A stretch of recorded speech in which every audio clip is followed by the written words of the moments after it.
But when you give up your manhood, I've never seen somebody recover from it. That was all the people that went to the puffy parties. That was all the people that did all those things thinking that there was never going to be a consequence for what they were doing.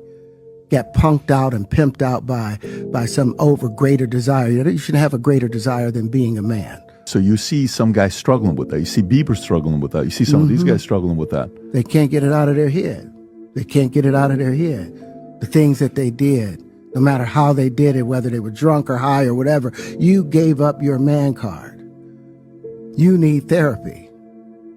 And that's the thing that hurts them the most. And so they end up on drugs, end up every way to try and get rid of any principles there are. And that's what the business does. And the women that trade their bodies to go and get the role, they get to the point where they have their Oscar, they have their money, but they don't have their dream. They don't have the soul that they started with. So it's like achieving don't mean anything.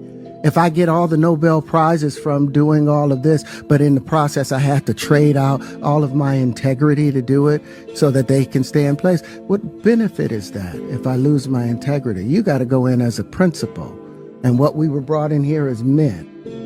We produce 1,500 sperm per heartbeat for a reason, because the aggression is necessary. You don't trade that in, no matter what. Did you ever have the opportunity where you got invited and you said no to it? Hell yeah. What was the consequences when you said no? Puffy invited me for weeks, asking me to come and teach him how to, wanted me to be his acting coach for a while. Go there and he's sitting around just looking. I'm like, okay, what's the material you want to work on? He's just looking at me. Then next thing you know, okay, hey, will you help me? I want to hear your music. So I come over there and I play the music. And he's sitting there, just looking at me, like waiting. Okay. So then my assistant was like, he wants to hang out with you next week. And I was like, for what? He's like, I think he's trying to f you. That's what my assistant said. And I was like, oh, okay. Now I get it. So now no more communication. Now you know to be hands off with somebody. A number of producers come in to make the approach, and you threaten to punch them in the mouth, or threaten to knock their head off for talking to you like, or looking at you like you're a woman. When you approach a real man about his masculinity, you're going to get a real reaction back.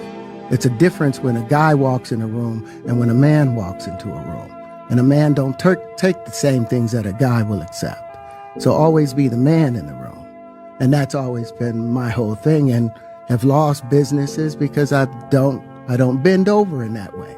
I don't compromise. I don't play gay roles. I don't kiss a man. I don't do that.